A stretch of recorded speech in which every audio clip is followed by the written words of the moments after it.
আলহামদুলিল্লাহ, এই হিন্দু মেয়েটি কিভাবে মিজানুর রহমান আজহারীর বক্তব্য শুনে ধীরে ধীরে ইসলামের পথে আসছে দেখুন। সবাই পড়ি রব্বানা লাকাল হামদ হামদান কাসীরান তাইয়্যিবান মুবারাকান ফীহি ইয়া রাব্বি লাকাল হামদু কামা ইয়ানবাগি লিজালালি ওয়াজহিকা ওয়া আযীমি সুলতানিকা লাকাল হামদু বিল ঈমান লাকাল হামদু বিল ইসলাম লাকাল হামদু বিল কোরআন।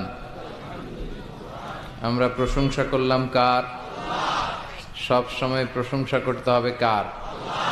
কম কম না বেশি বেশি? মিজানুর রহমান আজহারীর এই বক্তব্যগুলো পুরো বিশ্বে আজকে ঝড় তুলেছে। আল্লাহ এমন একটা জিকির শিখান যেই জিকির কেউ জানে না, আমি জানবো, আর ওই জিকির দিয়ে প্রাণ ভরে আপনারে ডাকবো। আল্লাহ বললেন, মুসা পড়ো লা ইলাহা ইল্লাল্লাহু মুহাম্মাদুর রাসূলুল্লাহ। মুসা আলাইহিস সালাম বললেন, আল্লাহ চাইলাম কি, কইলেন কি? লা ইলাহা তো জাতীয় জিকির, এটা তো আন্তর্জাতিক জিকির, এটা জানে না এমন কেউ নাই। এমনকি হিন্দু ভাইরাও জানে। কথা কোন? আল্লাহ আমি তো চাইছিলাম এক্সক্লুসিভ, আমার জন্য স্পেশাল, এর চেয়ে সুন্দর আর কেউ জানবে না। এত সুন্দর একটা জিকির আপনি দিবেন, এটা আমি ডাকবো আপনারে আর আপনি শুনবেন। আল্লাহ বললেন, মুসা এর চেয়ে দামি আমার কাছে নাই। বিশ্বকে কাঁপিয়ে দিয়েছে। তাই ভিডিওটিকে বেশি বেশি করে শেয়ার করে অন্যান্য আপনাদের দিনী ভাই বোনদের দেখার সুযোগ করে দিন। আওয়াজ করে বলতে হবে এগুলো কি? কারণ সুপুরুষ নারীকে প্রোটেকশন দেয়, সুপুরুষ নারীর ইনচার্জ, সুপুরুষ নারীর কেয়ারটেকার হয়ে সামনে দাঁড়ায়, সুপুরুষ নারীর ইজ্জত নিয়ে চিনি মেনে খেলে না। চিল্লায় বলো ঠিক কিনা? আমারও অনেকে দেশে কাফের বলে, আসলে নাই। আমি অবাক হয়ে যাই, এই কাফেরের কথা শুনতে এতগুলো আল্লাহর ওলি কি করে আসে? আমার বুঝে আসে না, এই কাফেরের কথা শোনার জন্য এরকম ধাক্কাধাক্কি হয় কেন? আল্লাহ তুমি হেদায়েত দান করো। আমি শুধু আল্লাহর কাছে সাহায্য চাই আর আপনাদের দোয়া চাই। দোয়া করবেন, বদদোয়া দিবেন না তো আবার। আর কে আমারে কাফের বললো, কে কি ফতোয়া দিল, আই ডোন্ট কেয়ার, ওইদিকে আমি তাকাই না। এর কারণ পিছনের দিকে তাকানোর সময় আমার নাই। চিল্লা এখন ঠিক কিনা? হরে কৃষ্ণ হরে রাম, আছে না নাই? আমার হিন্দু ভাইরা এরকম করে। আমি হিন্দু ধর্মের প্রতি অনেক সহনশীল, সব ধর্মের প্রতি আমরা শ্রদ্ধাশীল, কিন্তু বুঝবার জন্য বলছি।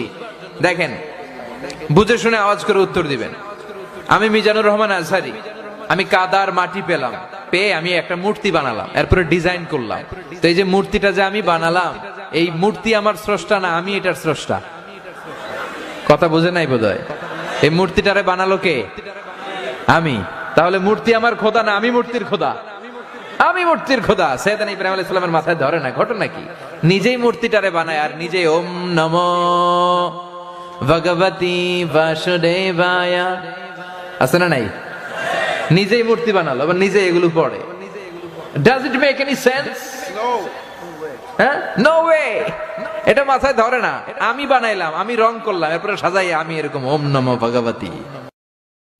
আলহামদুলিল্লাহ, প্রিয় দর্শক, এই বোনটিকে আল্লাহ সুবহানাহু ওয়া তাআলা যাতে ইসলামের পথে দীক্ষিত করার তৌফিক দান করেন, সকলে বলুন আমিন। ঘুমাতে যাই, আমি সবাইরে ক্ষমা করে দিয়ে, মাফ করে দিয়ে ঘুমাতে চলে যাই। হয়তো এই আমলটা আল্লাহ তাআলার কাছে অত্যন্ত প্রিয় হতে পারে। এই কারণেই হয়তো বিশ্বনবী আমাকে জান্নাতি বলে ঘোষণা করেছে। চিল্লায় পড়তে হবে আল্লাহু আকবার। এজন্য রাতের বেলায় যখন বিছানায় যান, সব ভুলে যান। কে গালি দিছিল ভুলে যান, কে ঠকাইছিল ভুলে যান, কে অপমান করেছিল ভুলে যান, কার সাথে মারামারি হয়েছিল ভুলে যান। বিছানায় যাওয়ার আগে সবাইরে মাফ করে দিয়ে একটা প্রশান্ত আত্মা নিয়ে ঘুমাতে যান। ওই সাহাবীর মতো আপনারও জান্নাতি বানাবে কে?